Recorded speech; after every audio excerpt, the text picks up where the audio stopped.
Fala, meu jogador! Vamos para mais uma resenha com o Hilário. Mas antes de mais nada, eu gostaria de agradecer cada inscrito aqui no canal. Você que curte, comenta e compartilha, o meu muito obrigado. A mensagem está chegando. E se você ainda não é inscrito, já vou deixar essa missão aqui, né? Ó, se inscreve no canal. Manuel, mas por que eu preciso me inscrever? Primeiro, porque o YouTube entende que a mensagem é importante, que está ajudando atletas, que está ajudando pais, que está ajudando profissionais e vai entregar esse conteúdo para mais pessoas.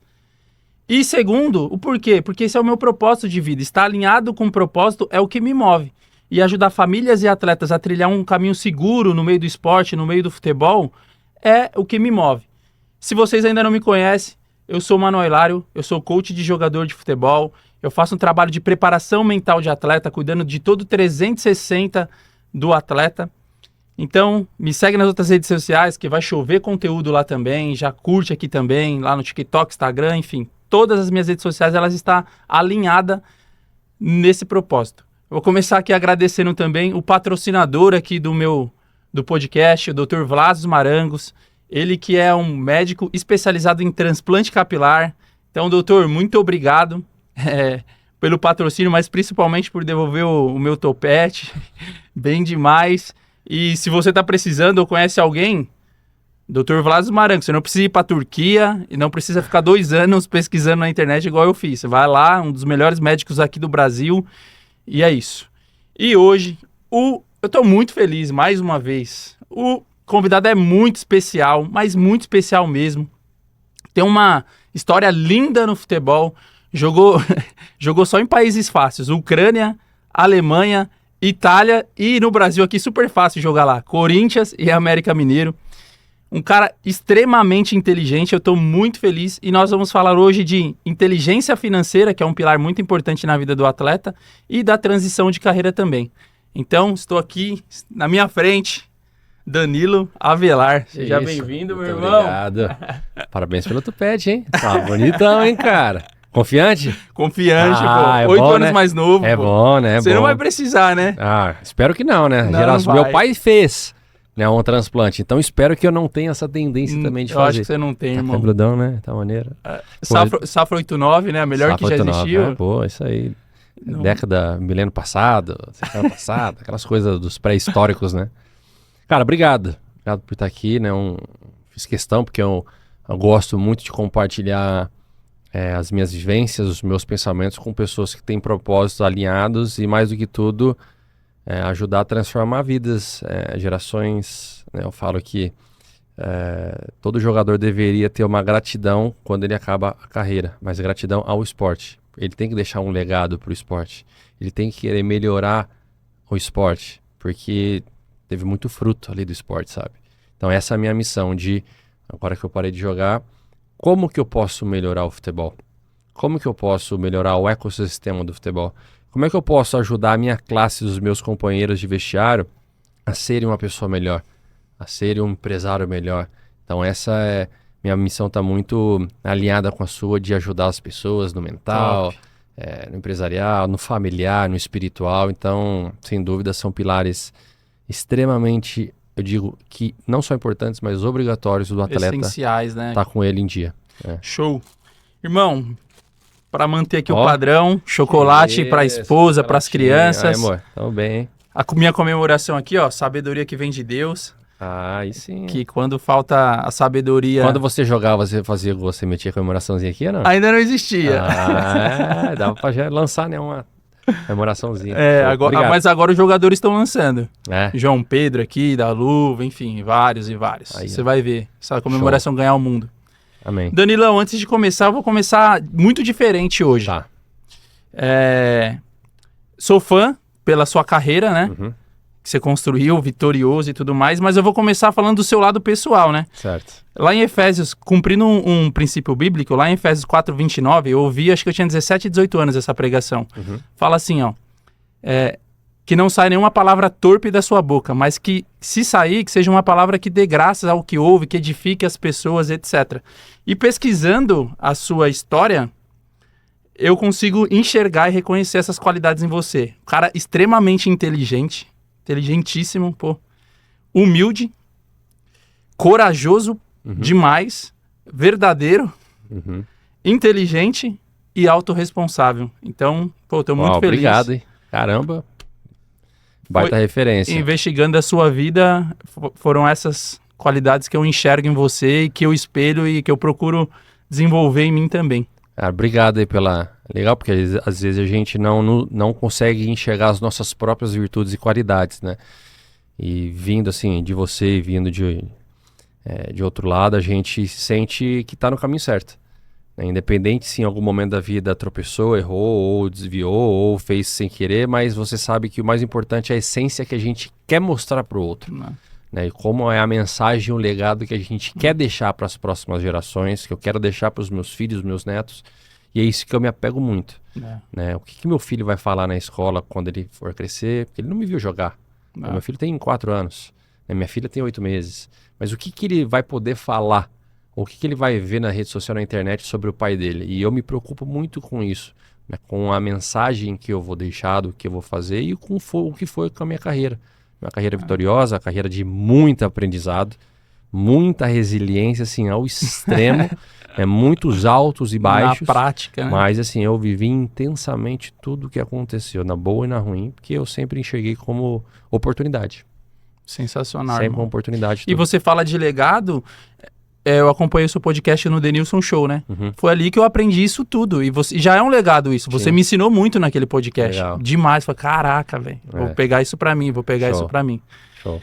Danilão, antes de falar de inteligência financeira, que a gente se reuniu pra falar disso, mas vendo também, eu tive várias curiosidades. Por exemplo, a sua primeira memória chutando uma bola. Como que foi? Você consegue trazer?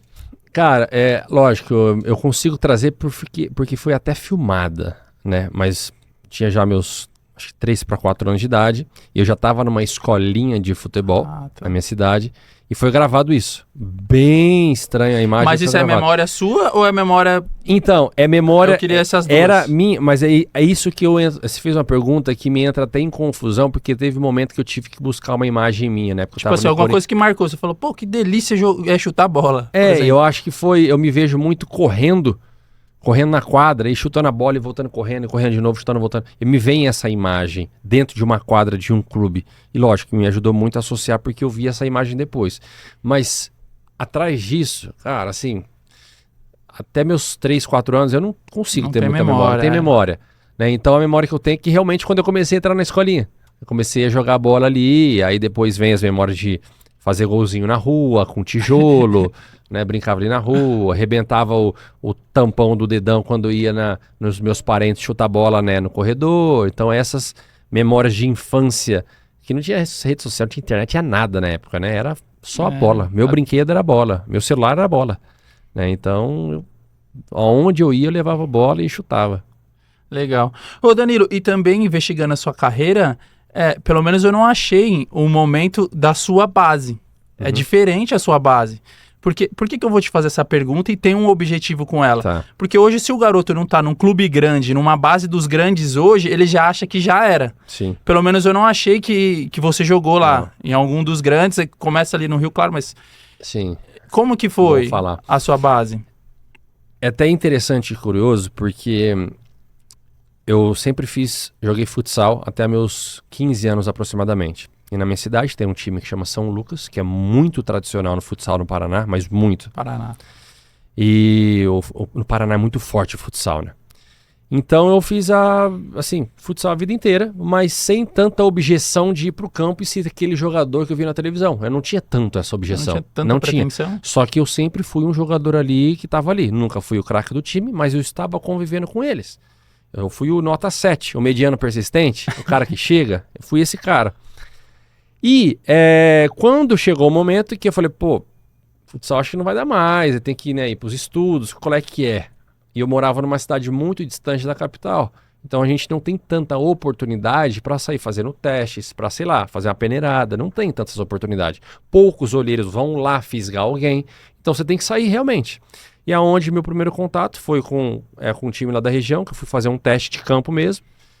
Não deu certo, né? Normal. Primeira vez que fui lá, tudo. Foi um dos primeiros contatos que eu tive com o campo, com espaço grande, né? Ali eu era o meio campo, camisa 8, 10 ali. Então eu ainda não tinha tanta afinidade com o gramado. Isso com 15 anos. E aí eu comecei a entrar num time da minha cidade de campo, chama Paranavaí Atlético Clube, no campo. Então você começa a treinar campo, você começa a disputar umas competições, mas assim, muito amador. Ainda era muito amador. Não era um time profissional. Quantos anos você tinha aí? 16 anos. E aí eu começo a fazer algumas peneiradas fora. Até que eu consigo passar lá no Joinville. E assim, sem fazer base mesmo, tá? Fui pra Joinville, passei, fiquei 3 meses, não joguei nenhum jogo. Isso já com 16 para 17. Aí eu volto e aí eu falo, bom, acho que eu quero isso aqui mesmo. E aí, só que eu não tinha um time para me apoiar. Eu tinha aquele time amador da minha cidade para manter fisicamente bem.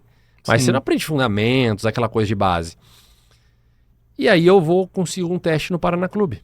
Quando eu faço inscrição no Paraná Clube, eu chego lá no Paraná Clube e tinha, se eu não me engano, uns 180 atletas, né? Vou arredondar para 200 para facilitar.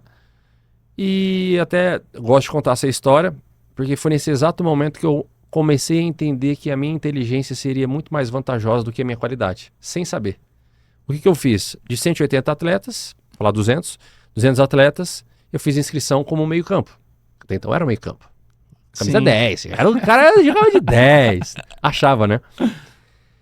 Só que lá, muitos atletas, o que eles fizeram? Colocou todo mundo lá no círculo militar numa arquibancada, com um megafone eles começaram a falar, os goleiros, vêm para um lado, os zagueiros, vêm para o outro. Porque eles iam dividir para montar os times e ia ficar o dia inteiro fazendo coletivo, né? Para os olheiros verem, né? Então ele chamou os goleiros para um lado, os zagueiros para o outro, os atacantes foi para frente. E aí ficou, sei lá, uns 100 atletas, que eram o meia e o volante. Todo mundo queria ser meia. E aí a gente fica sentado esperando anunciar.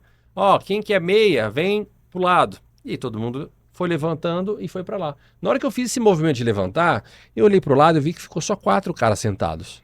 Que seriam os 4 volantes. Você falou para uma oportunidade. Instintamente eu sentei. E aí eu fiz o teste como volante. Dos 200, passou 2. Eu e o Rodrigo Pimpão. Foi um atacante. Então, e ali eu usei uma estratégia de vencer a concorrência diferente, porque tinha menos concorrência como volante. Meia tinha 80 moleques para disputar como meia. Muito possivelmente eu não ia ter a oportunidade de ser visto, porque a gente fez lá uns 5, 6 jogos durante o dia. Eu, como volante, joguei todos, porque não tinha outros. Se eu fosse meia, talvez eu jogar foi visto 2 mais jogos. vezes. Fui visto mais vezes, chamou mais minutos. atenção. É. Então, aí eu fui e passei. Aí eu fiquei no Paraná Clube, mas fiquei também 6 meses. Fomos campeão dos juniores. Aí você já jogou?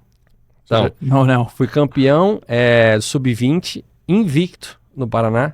E eu joguei por 35 minutos, que foi o último jogo onde nós já éramos campeões e eu entrei no segundo tempo. Então, depois dali, o que acontece? E eu vou chegar na base. Aí eu já tô com idade já quase estourando, 18 anos ali, né, já meio que na finaleira. Você começa a bater o medo.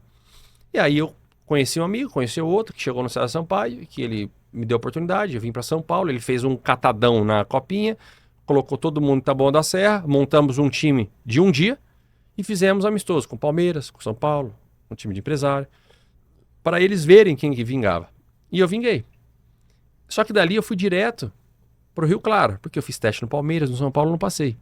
E o César Sampaio me levando. Pô, o César Sampaio ele poderia ter a força de não, vai ficar no Palmeiras, vai ficar no São Paulo. E ali veio a primeira lição dele, falou, Danilo, eu não vou usar minha influência. Vai ser a sua performance, a sua capacidade. Eu te faço abrir portas para você se provar. Se você não passar, é porque você não está pronto. Sim. E eu não passei no Palmeiras e não passei no São Paulo, no Sub-20. E aí ele falou assim, vamos pro Rio Claro, porque lá eu sou diretor e você começa devagarzinho. Então, eu já me profissionalizei com 18 para 19 anos. Então, a minha base, eu fiz um jogo e meio, que foi um jogo pelo Joinville e 35 minutos pelo Paraná Clube. Então, eu não tive, de fato, base. E mesmo assim, eu consegui chegar. Você não viveu a boa estrutura, Não né? vivia boa estrutura. Sabe por que eu te fiz essa pergunta? Tem muito atleta que ele joga 10 anos na base, no Corinthians, no Palmeiras, no São Paulo, no Santos, e ele é dispensado ali na transição 17, 20 profissional. E ele desiste do esporte, porque aí ele vai pro Rio Claro. Ele estava acostumado com alto padrão, com camiseta grande. Um monte de profissionais, estrutura, alimentação, etc. E agora ele vai ter que se provar, porque futebol... E sabe por que eu acho que eu consegui passar essa barreira? Porque eu também ajudo alguns atletas na transição, que para mim é a transição, é a parte mais difícil do futebol. é porque eu sempre tive muita consciência e muita humildade de saber que eu não era o melhor do time. Eu nunca bati no peito e falei assim, eu sou o cara e eu consigo controlar tudo, eu consigo dominar tudo e eu sou o fodão. Não, nunca. Fui muito pé no chão em saber que para eu conquistar um espaço, eu tinha que aprender com os detalhes. Eu tinha que ser resiliente, eu tinha que treinar mais, eu tinha que ser muito mais pelo esforço do que pelo talento. E na transição, o esforço ganha do talento. Porque senão o talentoso fica igual esse que você falou, ficou a base inteira em time grande. Na hora que ele vai se provar no profissional, é muito desafio, é muita novidade, é muita diferença. E ele não se preparou com esforço. Ele levou a base inteira dele, joga um time grande, sou seleção de base, sou o cara, eu já tenho empresário, eu já tenho patrocínio, eu já ganho um saláriozinho. Ele não se atenta à dificuldade, a aprender na unha. E o cara que é meia boca, que talvez eu reserva, aquele tem que se matar para ganhar espaço. Ele cria muito mais resistência, jovem. E quando vai para a transição, soa mais natural. Eu senti isso. Na minha carreira foi isso. Porque eu tive que aprender com os detalhes. Eu tive que cavar espaço para poder jogar. E quando eu bato no profissional, eu não me iludo. Eu começo já a ter uma consciência mais tranquila, saber que é outro não nível. vislumbra. Tô agora jogando com adultos de 35 anos, de 30 e não mais só com moleque da minha idade. O nível físico é diferente. Então eu começo a aprender detalhes que na base não aprendia, porque eu não era o cara da base. E todo mundo que da base que eu não jogava, que era titular, que era de seleção, nenhum vingou. Todos pararam ali pela metade. Tentaram profissional e parou, porque foi iludido. Então essa transição ela é muito poderosa. Outra coisa também, das suas características, você é um cara flexível, né? Eu, por exemplo, eu não sabia que você começou de volante. Eu lembrava de você de lateral esquerdo e depois de zagueiro, né? E isso também é importante falar, porque muitos pais acompanham aqui o podcast. E às vezes no Sub-13, o técnico lá, de clube grande, troca de posição, o pai fica inconformado. Não, ele era meu filho é centroavante. Tal. Então você sempre foi esse cara inteligente, né? De aproveitar a oportunidade. Foi legal. Eu acho que eu acabei aceitando assim muito conselho, né? Lógico, gostaria de jogar de meio campo, mas muito. Só que não é à toa que o destino foi me jogando para um lado. Vou falar que eu sou perna de pau, né? Que não dava pra jogar. Mas eu tive muita consciência do que? Na verdade, eu fui volante, até no Rio Claro, disputei Paulistão como volante. Eu fui contratado para a Ucrânia como volante. Ô Danilo, quanto que você ganhava lá no... Você tinha quantos anos e quanto que você ganhava no Rio Claro? No Rio Claro, meu primeiro contrato foi R$650, com 19 anos. Aí eu renovei por 1.200. Esse foi meu salário no Brasil. E aí eu faço o Paulistão em 2010. Nosso time rebaixa. Mas eu faço um bom Paulistão, na época que tinham Neymar e o Ganso no Santos, o Ronaldo e o Roberto Carlos no Corinthians. O campeonato foi muito forte. Nosso time rebaixa, Rio Claro. Mas eu chamo a atenção. Então eu saio do vestiário do Pacaembu, que foi um dos últimos jogos, e um cara me aborda no vestiário. Ele fora do vestiário, que era esse cara da Ucrânia, junto com o meu empresário, falou, eu quero te levar lá pra fora, fazer um teste, tal. E eu chego lá como volante, e ele vê que eu...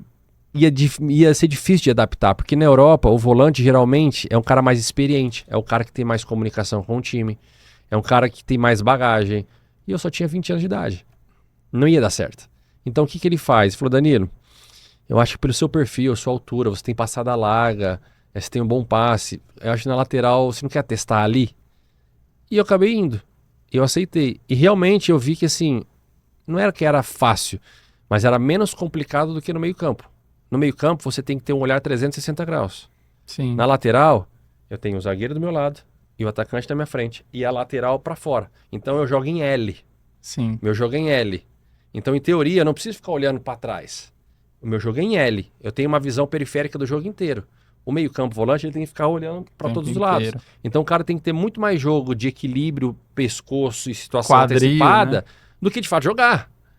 E isso eu não tinha tanto isso. Então, com o detalhe que o treinador percebeu em mim, me auxiliou e me facilitou na minha carreira. Então, pro pai que quer ter uma indicação, que acha que o filho é o craque que tem que ser a camisa 10, tem um profissional lá que trabalha com atletas e jovens, que é o técnico, que ele tem uma percepção do que seu filho pode ser. E na minha visão, hoje, o melhor técnico que existe no mundo é aquele que sabe fazer gestão de pessoas, identificar o melhor de cada um. Não é o que tem a melhor tática, não é o que tem a melhor palestra, não é o melhor motivador. É aquele que sabe enxergar, você tem perfil para fazer isso, isso e isso, e você tem uma dificuldade nisso, eu vou te trazer para melhorar isso. É gerir pessoas, gestão de pessoas. Para mim, esse tem que ser o melhor técnico do mundo. E eu tive um técnico que soube fazer isso, soube explorar o meu melhor. E tive técnico que não sabia. Teve técnico que me pedia para chegar na linha de fundo, driblar 2, 3 e cruzar. Eu não consigo driblar nenhum cone, meu irmão. Pra que? Você entende? Não dá. Então, Não assim, é a sua, não é pô. minha. Não é só Agora, facilidade, joga não a é o seu bola aérea melhor. pra ver se eu não sou o melhor do Brasil. Eu sou o melhor do Brasil. Então eu tenho capacidade de entender o que Capacidade eu sou melhor. física. Exato. Então, quando o treinador, ou até mesmo o empresário, ou quem está próximo, entende qual que é a sua melhor virtude, e você explorar isso, aí às vezes o cara que é atacante vai ver que o lugar dele é na beirada. O cara que é volante vai ver que o lugar dele é na lateral. O cara que é zagueiro, mais técnico, ele vai ver que o lugar dele é no volante. Então, essa percepção é muito importante para tirar de lado o lado emocional que os pais têm, colocar o lado racional do negócio. Sim, fera. Importante falar desse começo, porque é muito comum a gente ver o troféu, ver o Danilo do Corinthians lá fazendo gol no Allianz Parque, no Palmeiras e tudo mais, com sucesso. Mas esse início, né? Esse início de resiliência. E antes de falar da inteligência financeira, Danilo, me fala dessa parte de flexibilidade. Pô, você jogou na Ucrânia, que Sim. historicamente é um país difícil. Né, de cultura. Alemanha, Itália como e que França. foi para Itália e França? E França também. França. Como é que foi para se adaptar com o idioma, com a cultura das Sim. pessoas? Como que foi para você ser aceito? Eu acho que assim... O que o estrangeiro vê do brasileiro que pode facilitar o atleta que está saindo aqui hoje? Eu acho que assim, eu dou conselho para alguns atletas, até porque eu tive companheiros atletas brasileiros que chegaram lá e não conseguiram ficar. E hoje, com muita consciência e muita assim, tranquilidade, eu posso falar, a melhor forma de você se adaptar a um país não é tendo que saber inglês agora. É importante? É. Mas é você querer viver a cultura do país. O que eu quero dizer com isso? Que muitos brasileiros não conseguem tirar o Brasil dentro dele. E tá tudo bem. Mas não adianta querer chegar lá na Itália e querer trazer o Brasil contigo nos seus hábitos culturais. Pô, o europeu não gosta de barulhão no vestiário, no busão indo pro jogo. O cara é muito mais frio, concentrado. Você vai meter uma caixinha de som realmente no busão para fazer o time inteiro jogar contra você? Vai dar conflito.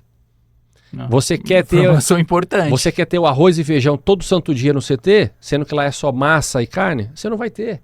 Vai ficar reclamando porque você não encontra, sei lá, um açaí na esquina, que é difícil adaptar porque é muito frio. Você entende que quando o brasileiro quer levar as coisas do Brasil para fora e lá não tem, ele tem muito mais dificuldade de adaptação. E aí ele passa a fazer o quê? A reclamar muito mais do que agradecer. Aonde que reflete? Em campo. Porque o treinador vê que ele não está sendo aplicado, que ele não está conseguindo se adaptar, que ele não está querendo aprender. E o que eu fiz quando eu cheguei na Ucrânia? Eu piso no aeroporto. Na verdade, quando o cara me aborda no estádio, ele fala, o que você sabe da Ucrânia? Eu falei, só sei que é frio e existe Shevchenko. É a única coisa que eu sabia no mundo da Ucrânia. E é verdade. Você jogava no videogame com o Shevchenko. Porque não tem muito ucraniano que deu certo, só o Shevchenko, né? Então eu falei, só sabia disso. Aí ele deu risada, né, óbvio, com o tradutor. Quando eu chego na Ucrânia, lógico, eu fui pesquisar. País muito frio, falar o idioma russo, o alfabeto é cirílico. Ou seja, quando eu piso no aeroporto, eu entro no táxi com um tradutor que estava me esperando. No caminho até o CT, eu começo a olhar a rua, as coisas, né? E eu sempre fui muito curioso com o jeito que é os prédios, por que as pessoas se vestem assim. Fui muito curioso com as coisas. E eu vi lá escrito umas palavras nada a ver. E o alfabeto cirílico, ele mistura letras com números. Por exemplo, o número 3 representa o Z. O número 4 representa o A. O P é o R. O H é o N. Então é tudo ao contrário. E eu olhei aquilo e eu poderia muito bem falar assim, lascou. Não vou aprender. Não vou. Já começar, sabe, com coisa negativa. É. E inconscientemente ia me afetar em algum momento. O que eu fiz? Cara, que legal, que diferente. No caminho, eu comecei a perguntar pro tradutor. Eu falei, por que é 3? Ele falou, é o Z. Por que é 4? É o A. Aí eu entendi, 3A, 4. Eu já fui absorvendo culturas novas e isso foi me trazendo vivência de querer aprender. Os atletas em si, a comissão, eles valorizam isso do cara se interessar pelo idioma? Muito mais do que ele fazer gol. Muito mais. Isso é importantíssimo. Muito mais. Então, assim, a adaptação de você demonstrar que quer aprender, que quer perguntar pro companheiro, cara, como é que fala isso? Como é que faz isso? O treinador saber que você tá querendo. Todo mundo sabe que você não tá no seu país. Todo mundo vai ter uma percepção de, tipo assim, te ajudar. Agora, se eu sou brasileiro e não quero ser ajudado porque eu sou o fodão camisa 10 do time, vai bater. Por quê? Porque o brasileiro gera inveja no europeu. Então a gente já chega lá super valorizado, com um valor mais alto. Na Ucrânia eu vivi isso na pele, tá? Quando eu cheguei lá, as primeiras impressões dos primeiros treinos, sabe o que foi? Os ucranianos olharam para mim e olharam como um cara que iria roubar a posição do amigo dele ucraniano. E não como um cara que iria agregar. Meus primeiros 5 treinos foi luta. Foi Muay Thai. Os caras não deixavam eu pegar na bola. Dava canelada, voadora, carrinho, porrada. Pra quê? Para eu desanimar e não ficar. Só que aí eu tava aqui. Isso eu não sabia. Fui perceber depois. E eu que querendo aprender, fazendo o meu trabalho, fazendo bem feito, querendo agregar. Com coração grato e ingênuo. Cara, acabava ali, acabou o treino. Onde que deixava a roupa suja? Eu chamava no cara, não sabia falar, fazia gesto. Então, assim, eu mostrava uma empatia. Humilde pra caramba, interessado. Interessado. E isso fez com que eles voltassem. Opa, tem um cara aqui, colega, tem um parceiro. Você podia largar também, né, Danilo? Pô, os caras estão me tirando, exatamente. Pô, na moral. E eu convivi com brasileiros que fez a boleiragem. Varzeava. O que acontecia? Criava conflito. Sim. Aí cria conflito com um grupo, o grupo repela aquilo para a diretoria olha estranho, aí o técnico já não começa a querer agradar, porque sabe que o cara não vai entender o idioma, não vai fazer o que ele pede, encosta. O que acontece? O moleque bate e volta.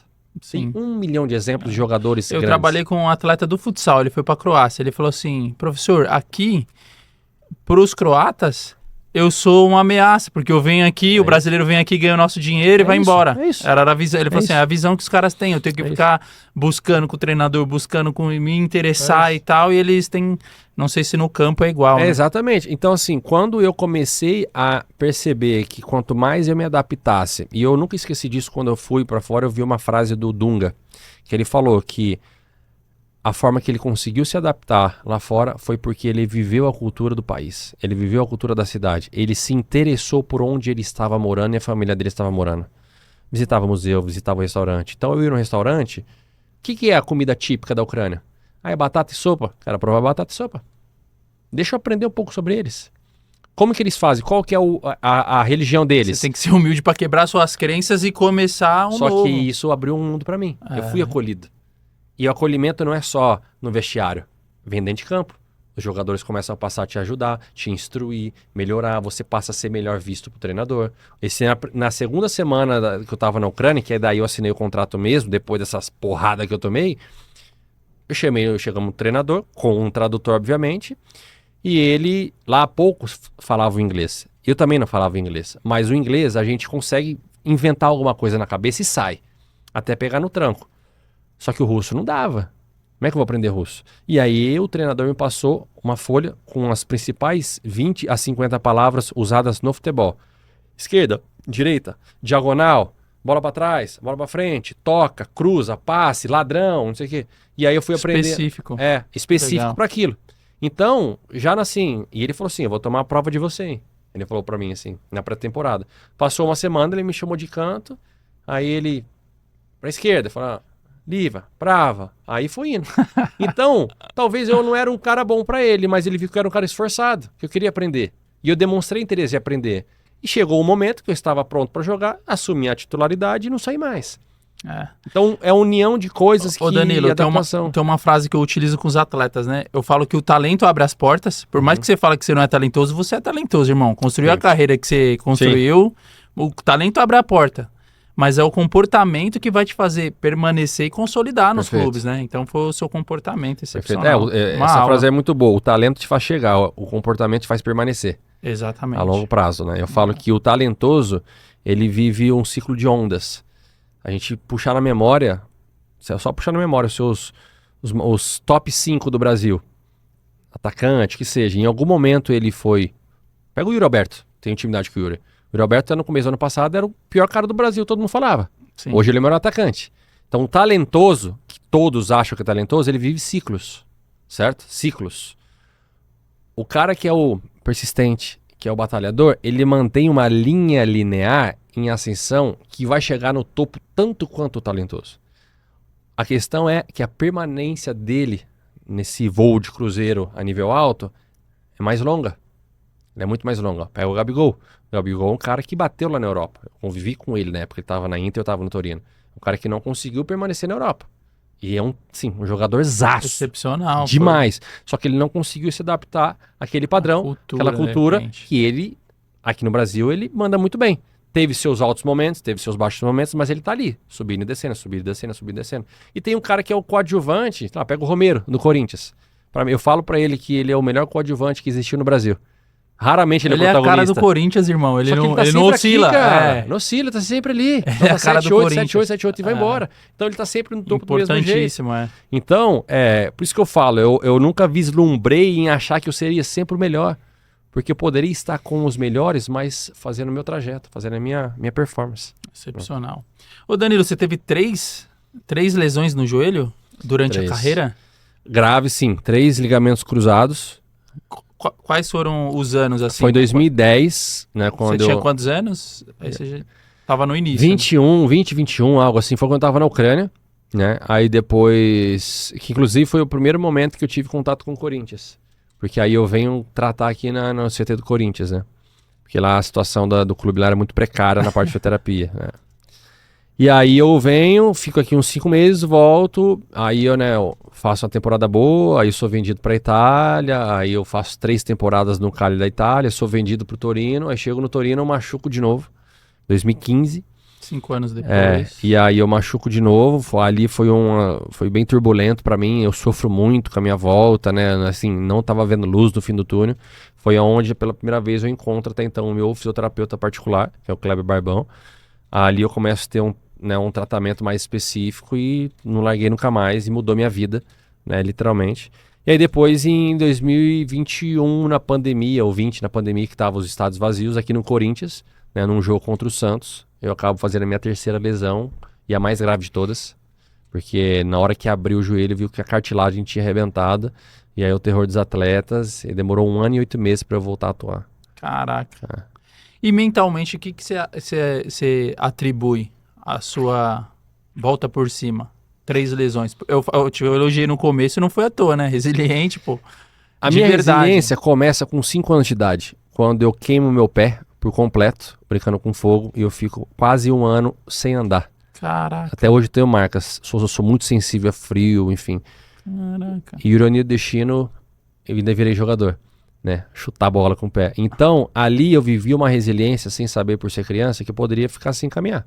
Essa é a verdade. Sim. Poderia ter, sei lá, que a queimadura parou bem no tendãozinho do dedo, senão eu ia perder os movimentos e muito provavelmente não ia ser jogador. Ficou com linear alto de frustração. Exato. Então ali eu carreguei inconscientemente já uma superação desde muito criança.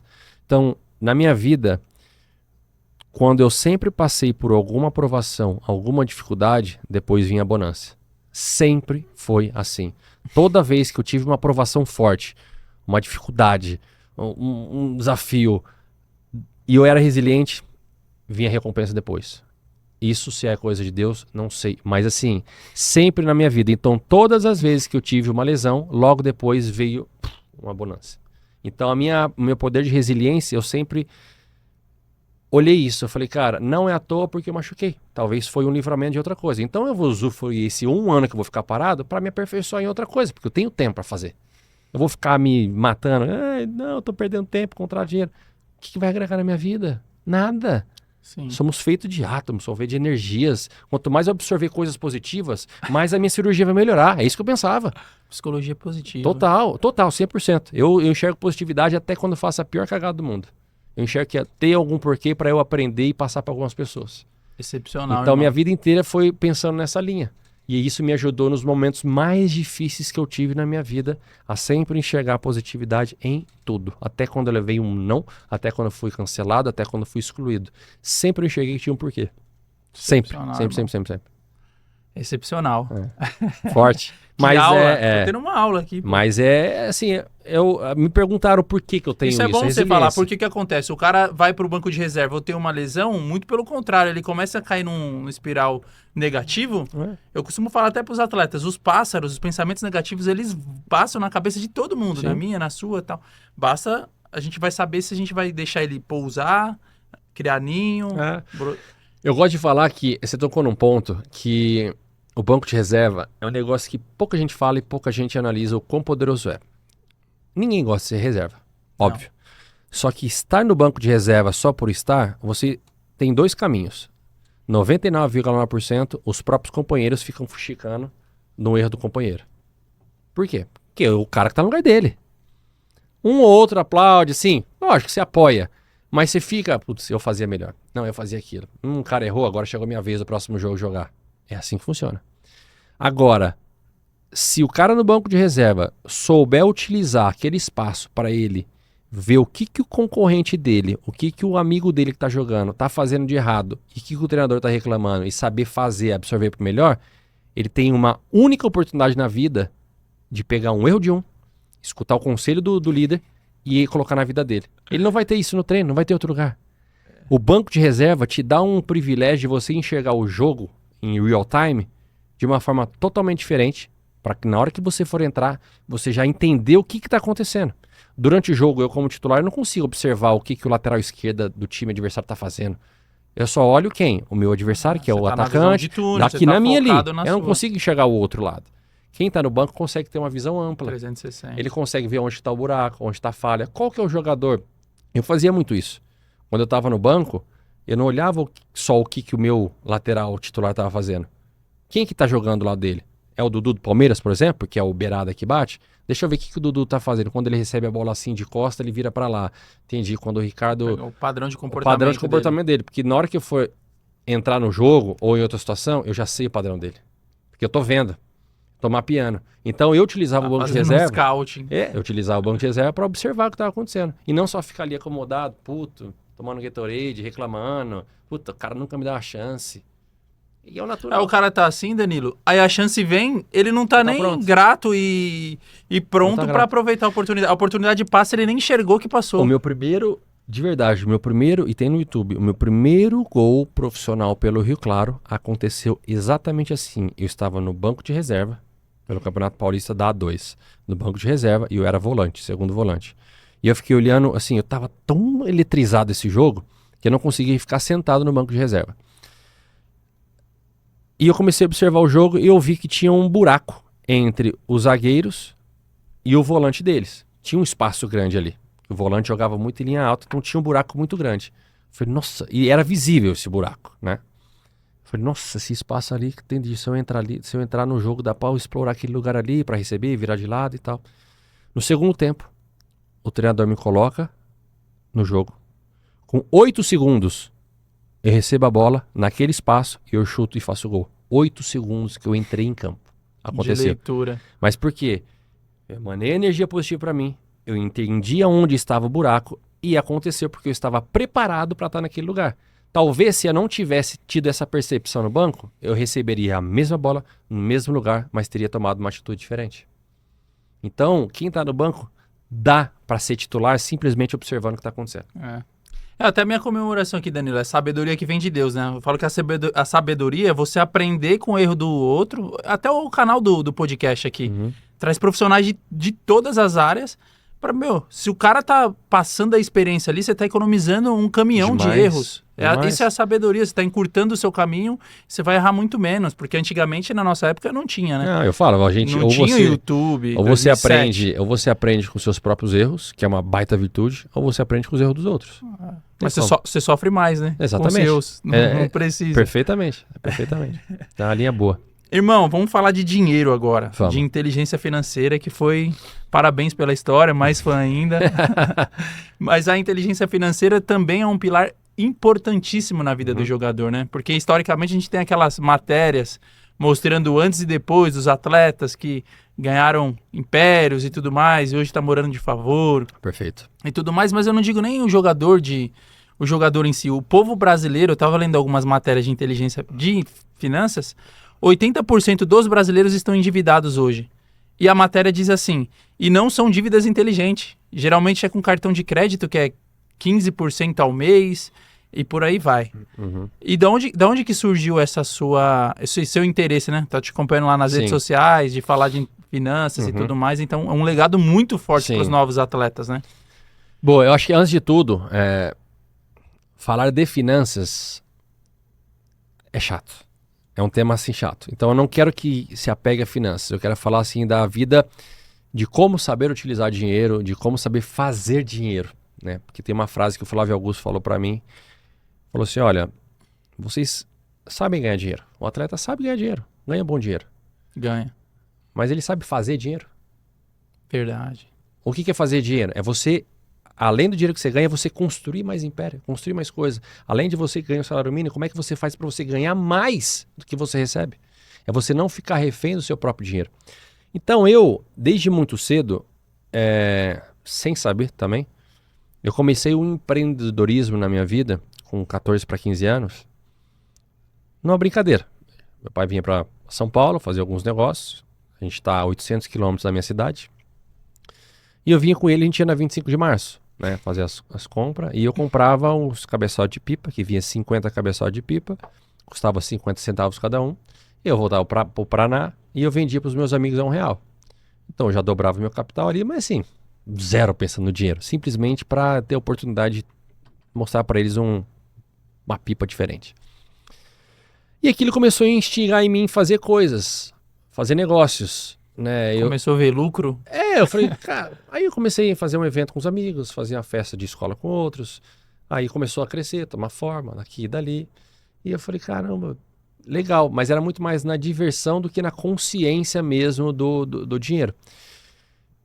Como eu nunca fui assim de ter milhões e milhões, então assim, todo o dinheiro foi muito suado, né? Eu vi meu pai saindo cedo para trabalhar, voltando à noite, minha mãe, funcionária pública na escola, eu vi eles ralarem para ter um dinheiro e eles conseguiram dar o bom do melhor para mim com o suor deles. Né? Eu tive uma vida muito boa, mas... Você é filho único, Danilo? Não, eu tenho uma irmã. Tem irmã. Eu tenho uma irmã. Então eu vi meus pais assim, trabalharem bastante pra gente ter uma vida muito confortável, mas eu tive uma vida muito boa mesmo, mas pelo esforço deles. Não caiu de mão beijada. E aquilo me despertou. Putz, tem que ralar, trabalhar, tal. E eu comecei a ter um instinto com dinheiro. E, obviamente, na base eu não ganhei nada. Não ganhei nenhum salário. Meu único salário foi no Joinville, que era R$50 por mês, em 2006. Então eu não tinha, né? Vinha com aquilo. Quando eu viro profissional, meu primeiro salário foi R$650 no Rio Claro.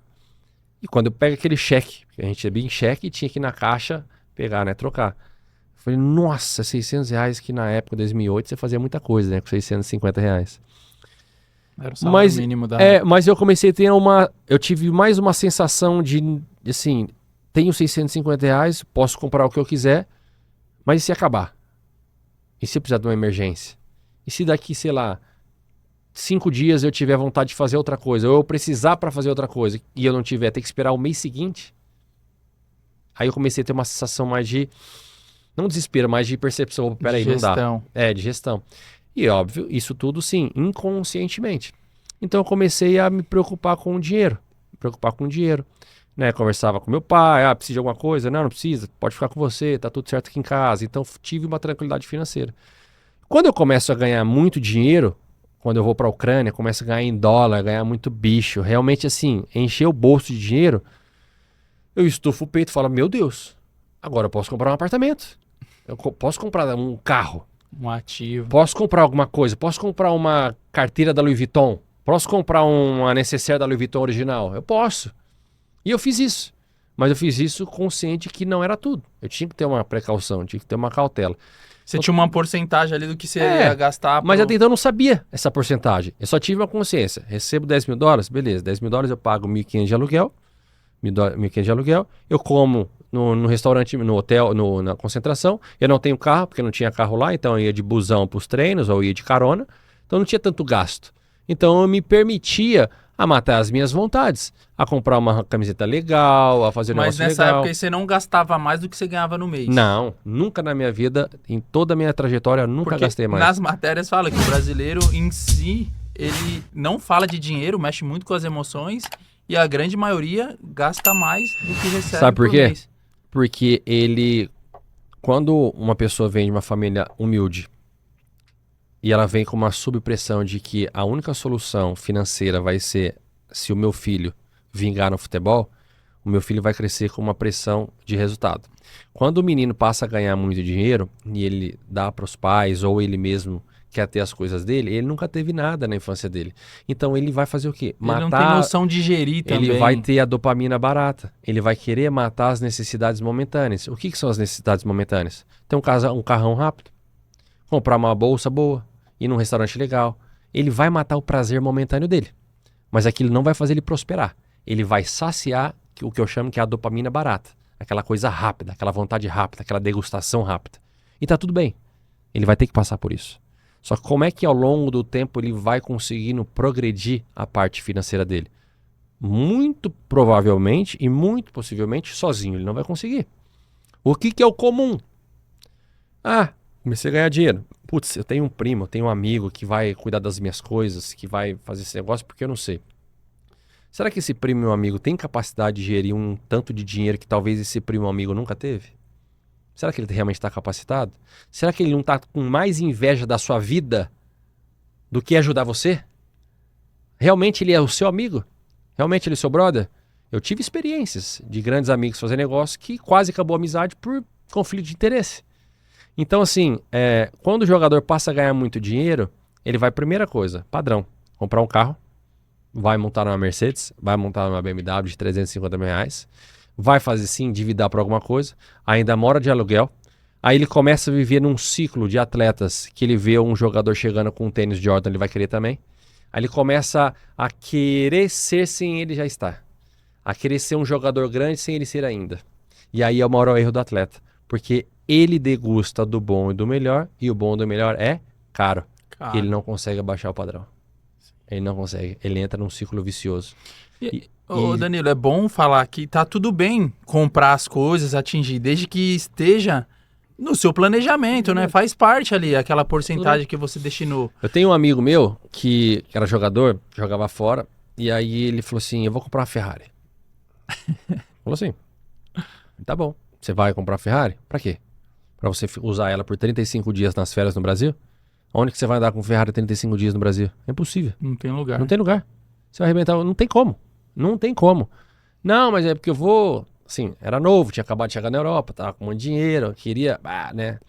Falei, sabe quanto custa uma Ferrari no Brasil? Ele falou, sei, dá uns 2 milhões, 3 milhões, mas era. 3 milhões de reais. Você tá disposto a pagar 3 milhões num carro que você sabe que ele vai desvalorizar absurdamente? Tipo, não tem o papa que fale que não vai desvalorizar. Vai desvalorizar. Quando você compra um carro, na hora ele já deprecia. Vai desvalorizar. Você entende que esquece o produto carro. Imagina que a Ferrari está escrito lá 3 milhões. Você está entrando 3 milhões. Quando você entrar, não existe mais 3. Existe 2.500. Daqui um mês vai existir 2.100. Vai baixar o preço do carro. Você vai perder dinheiro. Você tem noção? É a noção do ativo e passivo, Exato. né, Danilo? Aí ele falou assim, não, mas tudo bem. Mas por que ele fala tudo bem?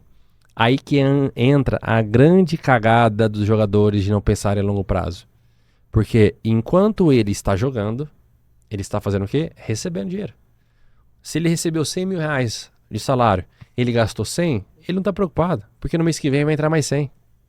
Aí ele fala, não, mês que vem eu economizo. Aí compensa o que eu gastei esse mês. Ele fica nesse ciclo vicioso, porque enquanto está entrando dinheiro, ele não está tanto preocupado com o que ele está gastando. E aí entra... Eu acredito que é tipo assim, o cara ganha 400 mil por mês. Ele tem um bom salário, ele é rico e tudo mais. Só que o custo de vida dele é 400 mil reais por mês. Absurdo. Então, um cara que ganha 20, poupa 10 e vive com os 10, ele tem mais saúde financeira do que o cara ali. Porque quando ele parar... Exatamente o que você tinha falado, de ganhar o dinheiro e de fazer o dinheiro. Porque, pô, ele depende ali e tudo mais. A gente sabe que é uma carreira rápida e tudo mais. Ele deixou de ganhar e agora, meu irmão? Não tem mais os 400. Acabou. Se ele não construiu a carteira dele pra gerar, né? Perfeito. Então, assim, eu falo pro... E aí, voltando a essa história da Ferrari, eu falei assim, cara, vamos fazer o seguinte, eu já estava introduzido no meio financeiro, eu tinha consultores de negócio, trouxe ele para conversar com os consultores, e os consultores falaram assim, cara, a gente está em março, você vai vir para o Brasil em dezembro. Você quer ter a Ferrari? Quero ter a Ferrari. Então tá bom, então a gente vai fazer isso aqui. Vai pegar o mesmo dinheiro que você ia gastar, vamos deixar aplicado. Ela vai ficar rendendo para você. Quando você chegar, vai ter a Ferrari na frente do aeroporto esperando. Você vai usar ela por 35 dias. Quando você voltar, a gente pega a chave e você vai embora. Tá tudo bem? Não, tá tudo bem, mas como? Mas o Danilo falou que não é pra fazer. Eu falei, não, você vai ter. A questão é que existem estratégias. Com o dinheiro que rendeu esses meses, a gente vai alugar por um mês. Você vai pagar de gatinho, vai achar que é o fodão da cidade, vai tirar suas fotinhas, vai postar no story. Vai usufruir, vai embora. realizar. Não pagou IPVA, não pagou seguro. Você curtiu, matou a sua vontade e você não tem um ativo depreciando. E tá tudo bem, porque você vai vir pro Brasil só depois daqui a um ano. Então, você consegue ter, eu falo, você consegue ter tudo que você quiser, mas com estratégias certas. Putz, eu quero ter uma mansão no Alphaville de 10 milhões. Cara, tá bom. Quanto que você ganha hoje? 50 mil reais? Cara, vai ter que fazer um baita esforço. Mas existe uma estratégia a longo prazo para você chegar até esse momento. Fazendo consórcio, financiamento, dá para ter. Desde que você se comprometa. Não, Danilo, eu tenho 10 milhões e eu quero ter uma casa de 10 milhões de reais. Faz sentido você comprar tudo de uma vez? Não faz. Existem caminhos para você ir protegendo o seu dinheiro. E é isso que eu venho muito nessa vertente agora de dar consciência para os atletas, seja atleta de base, seja atleta grande. Por que eu falo de base? Porque muitos atletas de base acham que tem que guardar dinheiro só quando tiver muito dinheiro. E eu com 650 reais, meu primeiro salário, eu já aprendi a guardar dinheiro. Então não precisa ter milhões para você guardar. Eu falo para os atletas, irmão, você não sabe administrar 1.000, você não vai saber administrar 10 mil e nem 100 mil. A chance nem do cara um milhão. fazer cagada quando tiver muito dinheiro é muito maior. Grande. É muito grande, porque ele não tem a consciência. E eu falo, o grande rico milionário é aquele que tem a disciplina financeira de saber fazer sempre o dinheiro render. E não quem tem muito dinheiro. A gente vê vários e vários jogadores que quebraram, que caíram em pirâmide, que deram cilada, que foi 50, 100 milhões. E o cara vai falar pra mim que é milionário? Não é. Não é milionário. É um número que ele não sabe gerir, que vai endividar ele futuramente e que vai ir na falência. Nunca foi rico, termina pobre. Eu conheço alguns jogadores assim, ele só teve dinheiro, ele nunca foi rico. Ele nunca teve a cabeça de rico de fazer dinheiro o mínimo ali. Muitas vezes eu ia fazer exatamente essa pergunta. Se voltasse no tempo, qual o melhor conselho pro Danilo Avelar lá do Sub-20? E aí serve para todos os... E pros grandes jogadores também. Porque nesse meio, Danilo... É muita oportunidade disfarçada de golpe, irmão. Muita gente, irmão.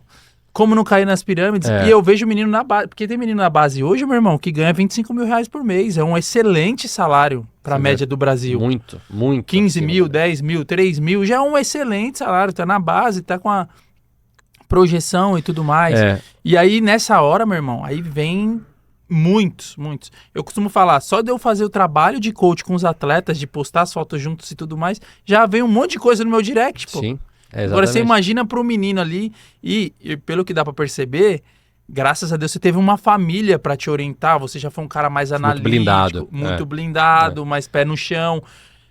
Demorou muito, foi com muito sacrifício que você atingiu. Não que o cara que tá na base de um grande não tenha sacrifício, tem muito sacrifício, mas... Tipo assim, você foi um improvável, né, Danilo? Sim. Essa pergunta é boa. O que eu faria antes? Porque, vamos lá, eu tive com 14 a 16 anos, a gente promovia as festas da região ali, assim, festa pequena. Então eu empreendia de uma certa forma. Depois a gente montou, eu sempre fui investidor de imóveis, então sempre investi em imóveis, né? Quando eu comecei a ganhar um dinheiro na Ucrânia, eu sempre coloquei uma meta. Todo ano... Compra terra que não erra, a famosa. Todo ano eu tenho que comprar um apartamento. Todo ano. Dá um jeito, mas eu tinha que comprar. Na planta, não sei. Tinha que me virar. E como eu ganhava em dólar, eu tinha o câmbio ao meu favor. Só que na época era 2 por 1. R$2, agora é 5, 6. 5, 6, né? Mas enfim, eu tive sempre essa percepção de que, nossa, eu ganho em dólar, então lá vale dobro, eu posso comprar isso... E eu fui gostando de investir porque eu queria ser um milionário lá na frente, mas um milionário de coisas. Eu sempre tive vontade de falar assim, nossa, eu vou chegar um dia numa mesa de grandes e eu falo assim, cara, graças a Deus, eu tenho 10 apartamentos, eu tenho loja, eu tenho isso, aquilo. Isso pra mim soa assim, poder, cara. E não ostentar, tenho milhões na conta, sabe? Aquela ostentada de relojão, de não sei o que. Eu não me via isso. Eu me via, assim, tendo riqueza em patrimônio, em coisas, assim, para eu poder ter uma ajudar carreira... sua família. Exatamente, para ter uma coisa saudável. Aí eu montei um bar-restaurante, aí eu montei uma clínica de estética, investi em startup. Só que, nos meus movimentos lá atrás, eu agi muito mais por emoção do que com razão.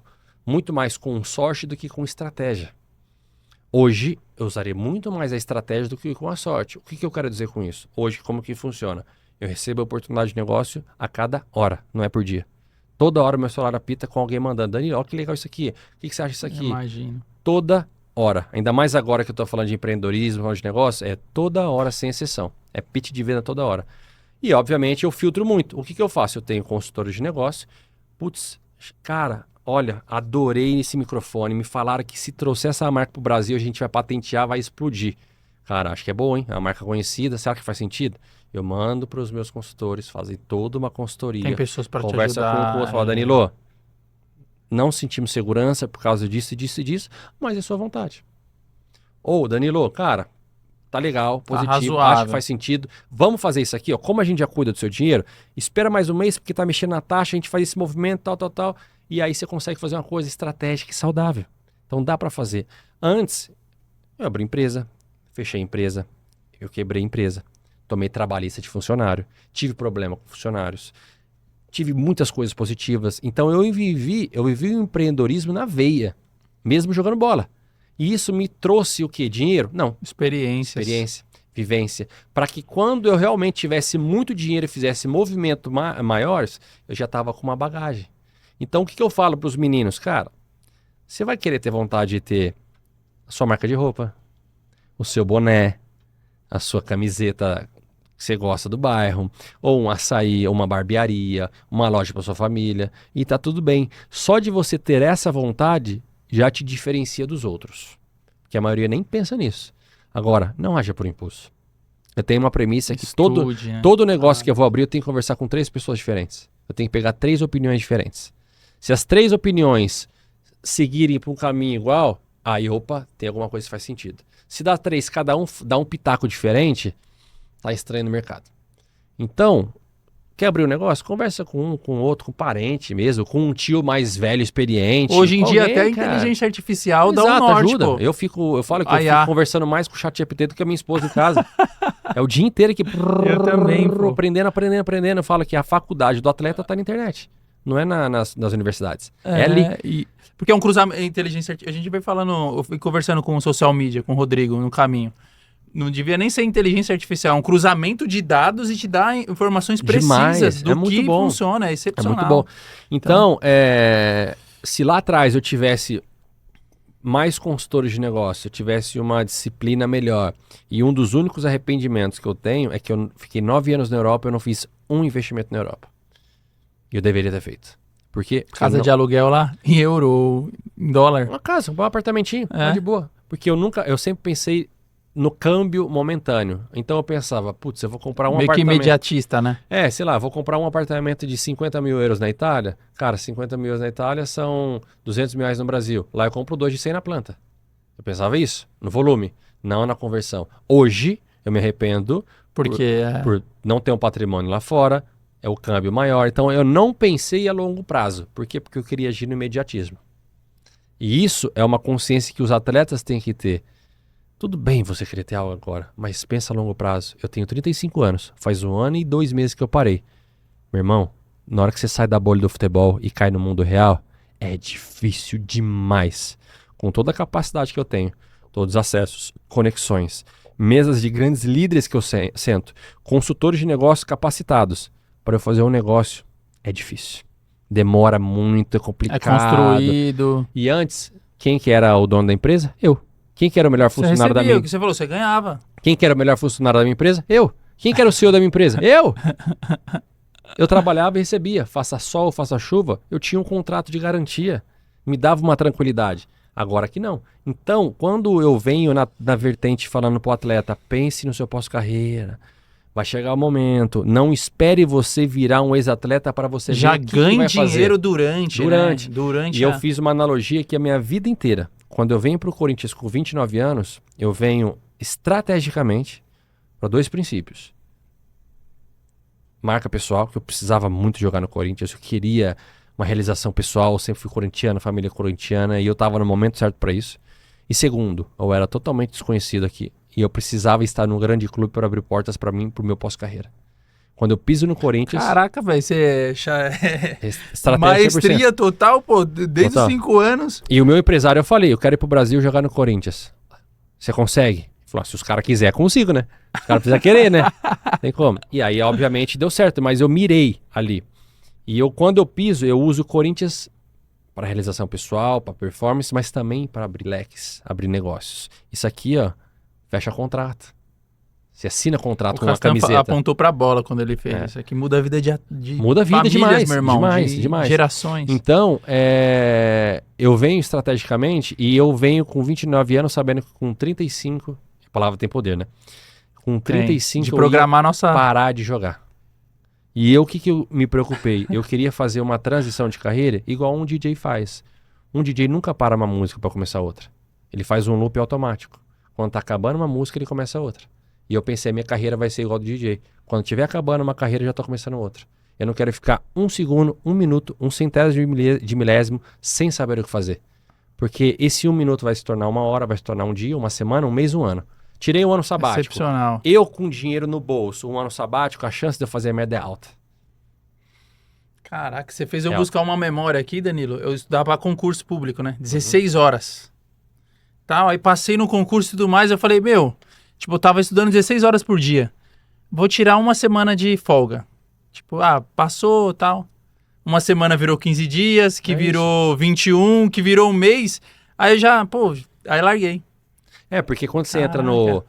você entra nesse ciclo de conforto, né? Imagina um atleta com 35 anos, aposentado, sei lá, com 15 milhões na conta, com 5 apartamentos, tá tranquilo, ele pode muito bem falar assim, cara, vou viver da minha renda. Sei lá, tá pingando. Mas é um privilégio também, Danilo, fazer o que ama agora, ajudar pessoas, fazer por delegado e o Sim. dinheiro ser como consequência, entendeu? Mas se você entrar tem um perigo que a Forbes postou que após 5 anos de aposentadoria, 90% dos atletas de futebol, basquete e futebol americano perdem todo o seu patrimônio. Por quê? Porque ele não se vê fazendo outra coisa. Ele demora para tracionar. E aí ele começa a engatinhar com 35 anos, Os custos os custos não abaixam, fazem movimentos errados, começa a confiar em pessoas que não são capacitadas. E o cara com dinheiro, ele tem apetite a arriscar um pouquinho aqui. Ele tem apetite a mexer um pouquinho aqui. Que talvez não vai mudar tanto o ponteiro dele. E aí que esse pouquinho se torna um montante. Se torna uma trabalhice, se torna uma sociedade não boa, se torna um negócio, né, um elefante branco que ele não sabe sair. Por quê? Porque ele não se preparou durante a performance. E eu falo que o atleta, ele é um dos melhores funcionários que qualquer empresa poderia ter. Porque ele tem uma resiliência absurda, ele sabe trabalhar muito bem a concorrência, ele vai perder muito mais do que ganhar na carreira dele. Então ele vai saber lidar inconscientemente muito mais com derrotas do que com vitória.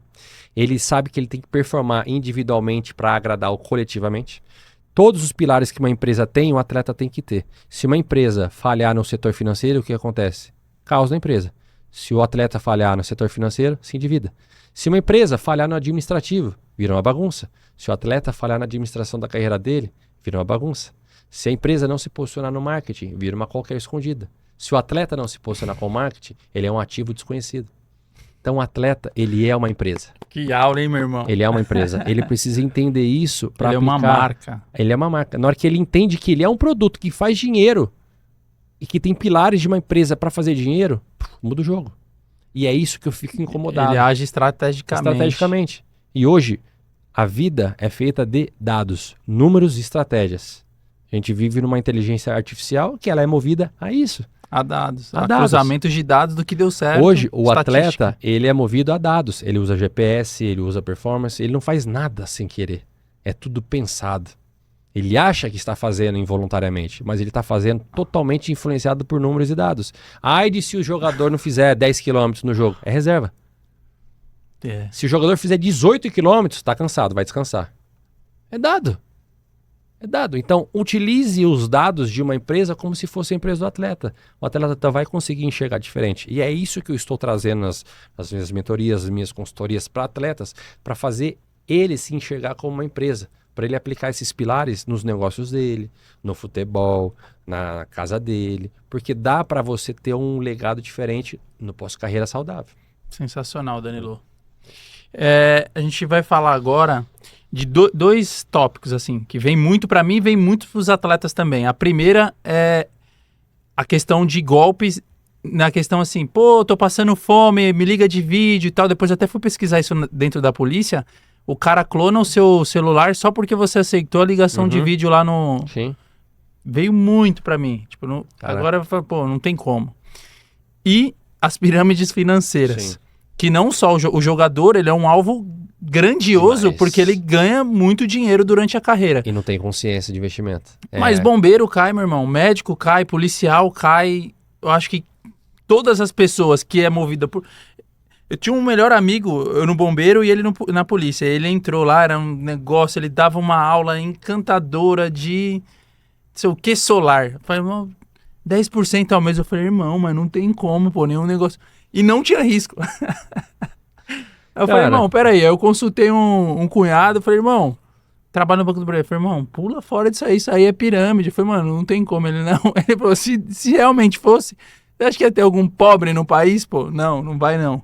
Então é muito comum, né? Até veio a público do William Bigode, do Mike e do Scarpa, né? Que eles estão em briga na justiça e tudo mais. Como não cair? Cara, eu acho que isso realmente, assim, não afeta só a classe do futebol, é todo mundo. E eu acho que é muito daquilo que eu falei da dopamina barata. É a mesma coisa se eu falar assim pra você. Irmão, te dou 2 copos de água aqui, cara. E pode tomar, é uma delícia esse copo. Você vai curtir demais, vai te fazer bem, você vai se sentir bem agora. E eu falo assim, mas se você quiser, você vai tomar esse copo aqui daqui 3 anos, que ele vai ser mais saudável pra você. Qual que é o mais atrativo? É os 2 agora. O agora. O agora. Você não vai querer esperar lá. A tentação das pirâmides é a mesma coisa. É eu te dar o gostinho de que o agora é muito mais interessante, palpável e prazeroso do que o saudável lá na frente. A longo prazo. A longo prazo. A longo prazo é tudo muito mais distante, mais lento. É mais assim, sabe velocidade de cruzeiro, de navio? Você não passa do limite de velocidade. É 1,5 por mês e Acabou. olha lá, Ali, meu irmão, agora, é quando você vê um negócio aqui, nossa, agora aqui, cara, eu vou... Quer saber? Eu vou pegar o carro, vou passar do radar acima de velocidade, que eu vou sentir aquela adrenalina, porque eu vou conseguir algo agora. Aí cai na cilada. Porque ele não tá querendo um racional. E aí ele associa, putz, se eu colocar R$1.000 aqui, eu vou ganhar 3, eu vou conseguir pagar a conta ali, vai sobrar um pouquinho e tal. Então, vou aqui então.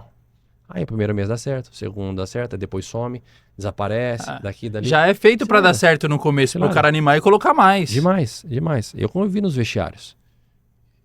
E eu ficava chateado quando eu conversava com um atleta, ele falava, não, apliquei ali, fiz isso. Eu falei, você não fez isso.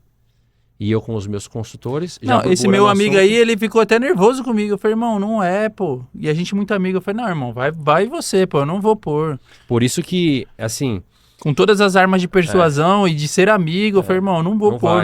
Pra mim não faz sentido, eu sou conservador, mano. Eu quero 1% por mês, 1,5%. Eu falei, ontem... Eu já corro risco na bolsa lá com as ações e pronto. Isso aí. Ontem eu tive uma reunião com um atleta da Série B, que ele queria que eu olhasse os investimentos dele e tal, desse o norte. Eu falei assim, ó, primeiro de tudo, eu não sou formado em finanças, não sou consultor financeiro, eu não tenho expertise nisso. Eu tenho vivência de outros negócios, empreendedorismo, eu sei o que é quebrar, eu sei o que é abrir coisa. Agora, se você quer que alguém olhe o seu dinheiro, eu vou te colocar com pessoas capacitadas, profissionais que têm um rosto maravilhoso, estampado, que você sabe quem que é, que se der problema você vai reclamar com o cara, mas não vem empolgado. A gente não vai fazer milagre. É projeção a longo prazo. Eu estou preocupado com a sua aposentadoria. Não estou preocupado se você vai ter R$50.000 a mais agora com o movimento que a gente vai fazer para você comprar um carro ou uma bolsa para sua esposa. Para mim não faz sentido isso. Tá tudo bem? Estamos alinhado? Quer pensar a longo prazo? Quer pensar na aposentadoria? Quer fazer uma estruturação de seguro para suas famílias? Quer dar o do bom do melhor para suas filhas? Quer fazer um investimento pensando para elas? Quer ter uma road patrimonial? Quer ter uma casa nos Estados Unidos? O que você quer? Mas vamos pensar a longo prazo. Clareza. Aí eu te ajudo. Porque clareza para fracionar as a metas. longo prazo. E eu lá atrás, eu entendi que o que me deu maior riqueza foi a longo prazo. Foi a longo prazo. Eu não fui jogador que rapidinho... Uma árvore para dar um fruto, às vezes demora muito tempo. Então, lógico que é tentador. Cara, como é que não é tentador, Danilo? O cara te prometer negócio. É muito tentador. É muito tentador. Todas as armas de persuasão como possível. Todas as tentações e pecados do mundo, é algo que te vai dar prazer rápido. Imediato, mas não vai ser consequências ruins. Para tudo. É. A tentação financeira é uma armadilha igual à pornografia, igual às drogas, igual às bebidas excessivas, igual aos jogos de azar. É a mesma coisa. Porque ela te dá uma sensação de algo rápido, de algo prazeroso. É aquele dopamina. Hoje a gente vive num mundo que se alguém escutar um áudio em 1x, ele tá na pré-histórica. É tudo 1.5, 2x, tem que ser rápido. Ninguém mais assiste podcast inteiro, é só corte. Ninguém assiste mais um filme de 3 horas no cinema. O próprio neuromarketing, ele estuda para prender atenção. E é isso, é 15 3 segundos ali de para você reter. Então, como é que você vai falar pro cara a longo prazo? Não é tentador, mas é o mais seguro. Entendeu? Então, acho que é isso que é o grande problema. Vai muito do momento do cara. Eu tive companheiros que, depois do escândalo das apostas, né? A gente foi indagar, cara, por que você fez isso, bicho? Você tinha um salário, para que você vai fazer? Ah, Dani, tava no momento que eu precisava. Bicho, mas você ganha o salário, cara. Ah, mas eu não sabia o que fazer. Então, quando a pessoa age por desespero... A pessoa tem que ser humilde também de ouvir, entendeu, Danilo? Então, essas presas fáceis... E aí, os caras que não tiveram, que a gente tá conversando, que vieram e não tiveram base de pai, mãe, tio, nem nada, e as coisas foram acontecendo e dando certo na parte financeira, ele realmente não sabe, pô. Não sabe. É por isso que ele não vai filtrar os pitches que vão vir. Perfeito. Por isso que eu fico assim, eu quero realmente levantar a bandeira, eu quero ser aquele cara que os atletas vai me olhar e vai ver uma luz no fim do túnel e vai falar, cara, ele não vai fazer sacanagem comigo. Ele já passou por dores, ele não foi vislumbrado, ele é um cara pé no chão, ele está ancorado com pessoas muito capacitadas, ele está em escritórios de alto nível e alta relevância. Então eu acho que eu posso pelo menos trocar uma ideia com ele para passar minha dor e para passar minha vontade e ver no que ele pode indicar. É isso que eu quero ser para os atletas hoje. Essa referência para ele ter um negocinho dele, para ele pensar na pós-carreira. Muitos atletas é o financeiro da família. Tem que cuidar disso, porque senão não é você que vai estar falindo. É sua família, meu irmão. É a família, cara. É sua filha. É sua esposa, seus parentes. O Flávio Augusto falou para mim uma frase que me pegou muito. Ele falou, Danilo, tem 2 caminhos, tem 2 jeitos do empresário quebrar. O empresário põe atletas em geral, tá? Fazendo uma má gestão dos negócios e se divorciando.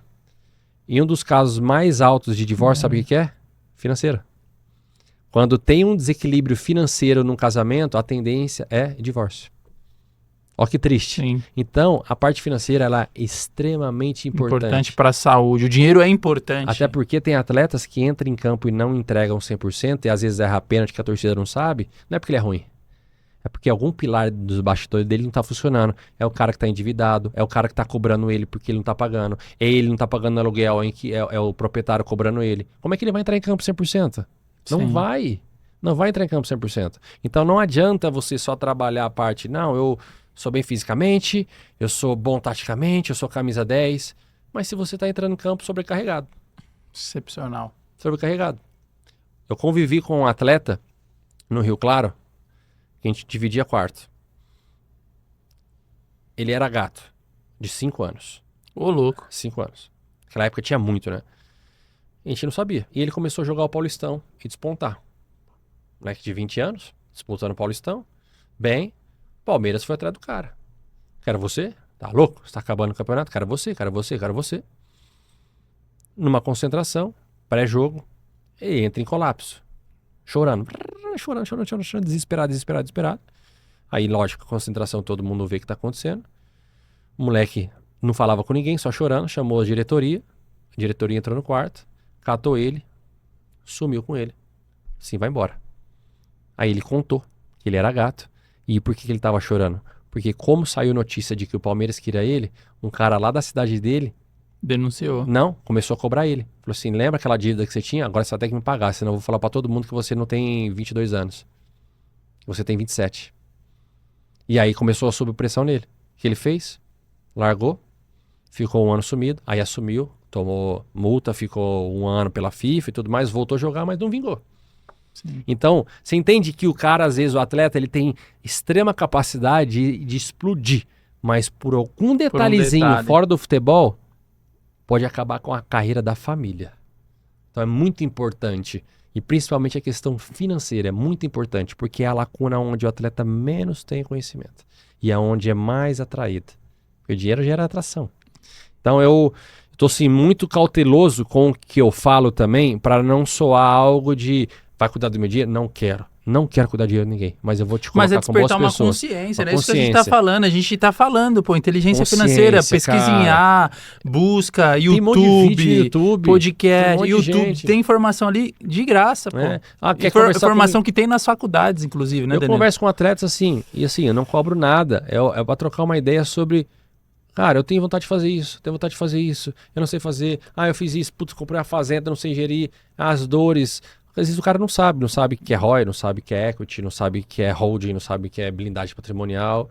E são coisas que é obrigatório estar na vida dele. E tudo bem ele não souber. Mas, cara, Normal, ele tem vai ter alguém que vai desenvolver. olhar pra você, bicho, porque é muito triste a gente ver as estatísticas que 90% perde dinheiro com 5 Mas anos. o mínimo também pesquisar, né, Danilo? Porque ali ele vai falar, opa, tá diferente, tá muito diferente do que Exatamente. né? Então eu venho nessa linha assim, a faculdade não ensina você a ser empresário. Não ensina. Então, e todo atleta ele já é um empresário por si só. Sim. Ele paga as contas, às vezes ele tem um funcionário, tem um social media, ele sustenta a família, ele paga imposto, Sim. às vezes ele monta um negócio. Ele é um empresário. Sim. E ele tem que render. E dupla função dupla ainda, função. porque... Então, cara, peraí, se você já é um empresário da sua vida, quanto mais você trabalhar os pilares da sua carreira para você ganhar mais dinheiro, mais gestão você tem que ter. Sim. Ah, Danilo, não tem capacidade porque eu fico focado 100% no futebol. Meu irmão, você tem tempo. Eu fui jogador por 20 anos. O atleta falar pra mim que não tem tempo pra se especializar, pra buscar outra informação, é porque é preguiçoso. Antigamente não, agora com a internet, né, pô? Até pra se adaptar a outra... Cara, eu ficava, sei lá, vamos falar de 70 jogos no ano, são pelo menos 45 dias concentrados, sei lá, 70 concentrações. Estamos falando de 140 dias trancado dentro do quarto. Descansando. Com tempo pra você ver qualquer coisa. Tudo. E as distrações também, né? Que vão vir então muitas. é muito tempo que o cara tem pra ele se tá tudo bem jogar um joguinho, porque eu também jogava. Tá tudo bem jogar um poker com a galera, trocar uma resenha, jogar um truco, assistir um filme, uma série. Mas você também tem tempo pra tirar até lá 30 minutinhos, 1 hora Pra se desenvolver naquilo que você não gosta. O que você gosta é fácil. É. O que eu não gosto? Eu não gosto de finanças. Puta, é muito chato. Ah, velho, vou escutar alguém que fala um linguajar de boa. Quem que é o mais famosinho de finanças? Sei lá, Thiago Nigro. Quem que fala assim uma coisa... Inclusive o Thiago Nigro fez um negócio com o Marcos Rochas, que eu vou postar um negócio em cima, que eu quero assim, aproveitar pra falar pro... Né, Lucas? Até pode pegar isso aí. Pode falar pro Marcos Rocha que ele foi extremamente corajoso. Humilde. Eu me emocionei umas 3 vezes, falar, Danilo. Porque... A classe do atleta de mostrar as dores, de mostrar fragilidade é muito difícil. A gente foi, assim, cresceu num ambiente no futebol que o jogador tem que ser o herói. Ele não pode chorar, não pode mostrar fragilidade, ele tem que render sempre 100%. E todos são seres humanos por trás de tudo isso. Sim. Com dores, com problemas, com dificuldades, com dívidas e finanças. E essa bandeira que eu tô querendo levar para os atletas vai muito de encontro com o que o Thiago Negro fez com o Marco Rocha. Então o Marco Rocha, ele foi meu concorrente várias vezes em campo. A gente se pegava em campo. Só que hoje eu tenho que dar parabéns para ele porque o que ele fez de mostrar o seu lado, uma humildade, levantar a mão, coragem, assim, me ajuda. Preciso de ajuda. Isso tem que inspirar outros atletas a fazerem, porque é a vida dele que tá em jogo. Sim. E é um cara que tá em alto nível faz tempo. Eu não vou usar o nome aqui porque não foi público, né? Mas um atleta de Série A, um dos mais vitoriosos do país e tudo mais, no bastidor falou pra meu irmão, o jogador de futebol é muito solitário. É muito solitário. A gente não é... E é um cara que se você entrar no Instagram, 1 milhão de seguidor, ganha título todo ano por X Clube. Posso te falar? E... Eu tenho, sei lá, 20 anos de carreira, eu não faço ideia quantos jogadores eu convivi. Nenhum deles é meu melhor amigo. Nenhum deles é meu grande amigo. Danilo. Todos são grandes colegas. Todos são bons parceiros de relacionamento de esporte. Mas eu não convivo com qualquer um agora. Não convivo com todo dia. Porque... vai interferir na sua mentalidade também. Vai mudando. Eu tô num clube, muda, tô no outro. Tenho intimidade naquele momento com um, sou muito amigo daquele outro, mantenho contato, tem coisa junto, às vezes sai pra jantar. Mas não é aquela coisa de amizade, de infância, de raiz, de tudo, porque cada um tem a sua vida. Então, sim, o atleta é muito solitário. Eu falo que ele vive numa prisão a céu aberto porque ele não tem as liberdades que a vida proporciona para ele para degustar a vida. Claro, é muito abençoado financeiramente, muito abençoado por Deus mediaticamente e num esporte que muitos gostariam. Mas em contrapartida, porque nada é perfeito, ele vive no bloqueio. Quantas vezes que eu joguei no Corinthians, eu não podia ir no mercado. Eu não podia sair de casa porque talvez na portaria iriam reclamar comigo. porque errei um pênalti, porque perdi um Sim. campeonato, porque perdi um jogo. Você viveu um looping lá também, Então, né? assim, Eu era muito herói, eu era muito cobrado. Exatamente. Então, e faz parte. Mas isso te faz tendo bloqueios. Bloqueios de você Se proteger. Não vou expor, vou me blindar. E aí o cara absorve muita dor. Sim. Absorve muitas coisas negativas que ele não consegue resolver. E aonde que vai explodir? Em campo. Em campo explode sempre.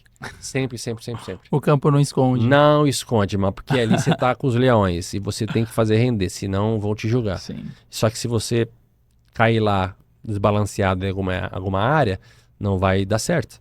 Então, assim, por isso que esse lado E financeiro... o torcedor não quer nem saber, né? Não quer nem saber. Não quer nem saber que você é filho, pai, tá? Meu irmão, lá não é nem o Danilo, é o cara que representa o clube que ele ama, O né? torcedor é passional e o torcedor é torcedor de Emocional, resultado. paixão. Tem os torcedores de resultado e o torcedor passional pelo clube. Poucos são racionais. E faz parte, fui torcedor. Julgar de fora, eu hoje assisto pela televisão, pra mim é muito mais fácil, né? Eu critico os caras, pô. Mas assim, isso Eu não critico porque eu sei que é difícil pra isso cacete. transcende, né? O cara, se ele não souber ter esse equilíbrio. E a parte de finanças me preocupa muito, porque eu tô vivendo num momento de transição de padrão de vida, que parou de pingar salário do futebol, que se eu não tivesse tido uma consciência, uma estruturação para me manter... Ao longo prazo, não estaria nessa posição tranquila hoje. De mesmo fisicamente, sabendo que eu poderia estar jogando mais 2, 3 anos. Sim. Então eu fiz um movimento estratégico, forçado e consciente, porque eu queria muito mais jogar o jogo do empreendedorismo do que o jogo do futebol. E aí Sim. não poderia ser incoerente com a minha persona. Eu não poderia estar acertando um contrato sabendo que eu não ia entregar 100%. Sim.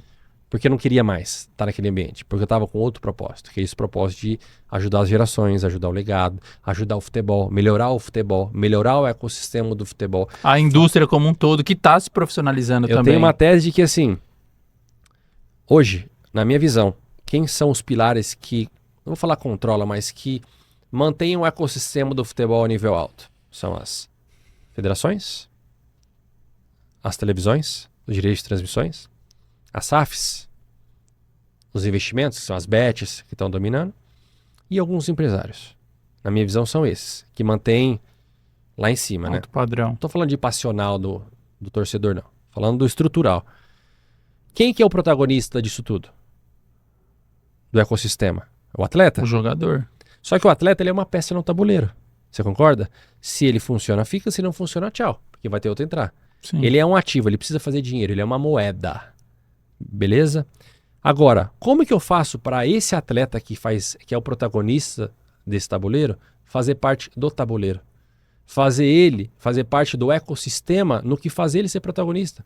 Trazer a essência do jogador pro ecossistema organizacional, estrutural. Fazer o atleta falar, cara, melhor isso aqui na academia porque vai gerar frutos. Cara, melhor isso aqui no campo. Melhor isso aqui na televisão. Melhor é isso. Dá voz ativa pro jogador, proporcionar um futebol melhor, mais produtivo. E o jogador, qualquer nível, da Série A a Z, se o cara ganha R$1 milhão, ele tem capacidade e autoridade para poder melhorar o futebol. Porque ele tá dentro ele do vive campo. lá dentro. Ele vive, ele põe a chuteira, pisa na grama, pisa no barro, toma carrinho, faz gol contra. Ele sente a dor jogada dentro do gramado. Sim. E com todo respeito a quem está no ecossistema, mas ali, na boca dos leões, é onde você extrai muita essência que pode agregar o por fora. E o jogador tem essa capacidade. Toda resenha de jogador sai algum insight. Putz, se fizesse isso. Se os cara colocasse essa iluminação de LED, um exemplo. Ah, tá tendo problema nas polêmicas do campo agora. Por que não juntar um grupo de investidores, de atletas, que esse fundo vai fazer uma consultoria com a melhor pessoa que existe no mundo de gramado para ela fazer uma consultoria em todos os gramados no Brasil. O futebol brasileiro tem melhora condições. ele, melhora para ele e coloca o jogador num patamar acima. Sim. Você entende? Então eu quero muito chegar nesse momento, e eu vou chegar nesse momento, Amém. de trazer atletas junto comigo para melhorar o futebol, melhorar o ecossistema. O Ronaldo tá tentando, tá tomando umas porradas, Tá. mas ele tá sozinho. Se tiver um batalhão de atleta junto, um batalhão vence a batalha. Sim. O cara sozinho, um soldado sozinho na guerra é muito difícil. Então, para mim, aquilo que aconteceu com o Ronaldo foi um alerta para todos os atletas entenderem que ou nós se unimos para melhorar o ecossistema que nos faz ser um protagonista, ou a gente vai ficar refém. ou a gente vai ser sempre funcionário do nosso trabalho e nunca empresário das nossas vidas. Então essa é a minha linha. Fechado. Danilão, você falou de gratidão aqui, que você é um cara muito grato. Muito grato. Então, quais são as pessoas que você é mais grato? O que você é mais grato na sua vida? Pra gente caminhar pro final aqui. De tudo que você passou na carreira, de todas as suas conquistas, Sim. das suas melhores memórias de vida. Eu acho que, obviamente, assim, o suporte que a minha família deu, ela é muito, muito forte, né? Eles me deram muita liberdade para eu ser quem eu sou, para eu conquistar o que eu conquistei e 100% com o meu esforço. 100% com o meu esforço. Nada com empurrão de pai, de mãe, nada. Nas boas e nas ruins. E então a minha base familiar, ela me ajudou a conquistar voos altos. E depois que constitui uma família, né, com 2 filhos, com uma esposa, eu ressignifiquei muitas coisas da minha vida, né? Comecei a ressignificar muitas prioridades que antes eu não enxergava. E não é só na carreira, eu vou falar só na carreira do atleta, é muito curta, cara. Muito curta. Porque pra mim é uma vida nova que tá começando e eu tô na categoria de base agora da vida nova, vamos dizer assim. Tá no Sub-17. Tô no Sub-17, né, na vida nova. Então eu tô na fase de aprender e absorver, mas assim, com uma experiência de muitos pilares que eu deixei pra trás, que vai me fortalecer daqui pra frente. Então, a minha base familiar, minha família nova, né, minha esposa, meus filhos, são as pessoas mais assim gratas que eu tenho por estar comigo. E eu também preciso, lógico que passaram várias pessoas na minha vida, mas eu preciso muito enaltecer uma pessoa, porque sem essa pessoa, sem a coragem dessa pessoa, nada teria acontecido. Que sou eu.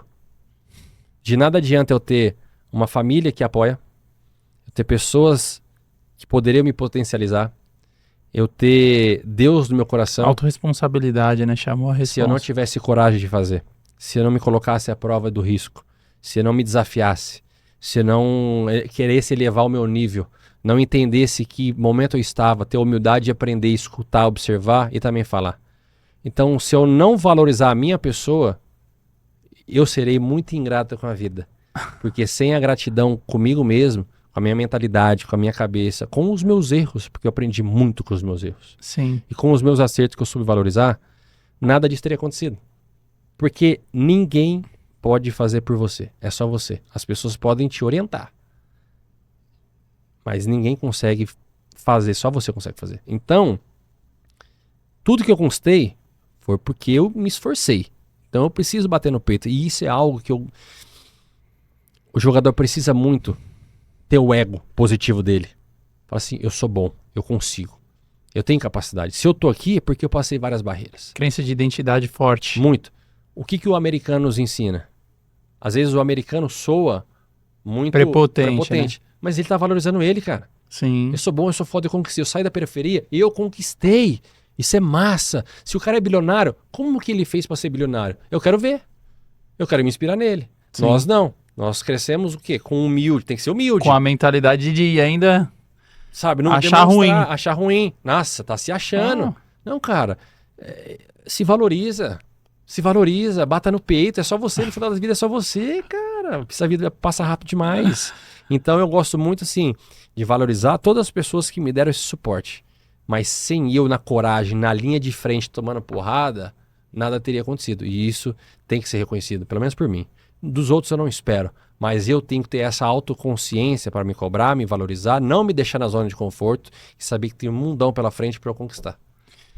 Excepcional. Esse foi o Danilo Avelar. Obrigado. Que aula, Bom meu demais. irmão. Muito obrigado, viu? Parabéns pelo conteúdo, que mais pessoas possam acompanhar, ter o seu profissionalismo além, né, daqui, porque é muito importante a gente, numa geração tão sensível, a gente trabalhar a mente das pessoas é o que vai fazer elas chegarem a longo prazo. Despertar, né? Despertar.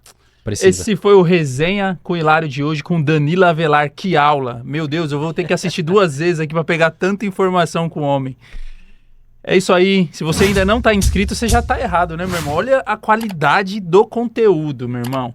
Se inscreve no canal, curte, compartilha. Eu vou deixar aqui no link da descrição do vídeo o Instagram do Danilo. Vou deixar o link do WhatsApp, vou deixar o meu endereço de Instagram também. Me chama lá no direct. E é isso. Vem ser mentalmente forte, ó. Sabedoria que vem de Deus. Vamos!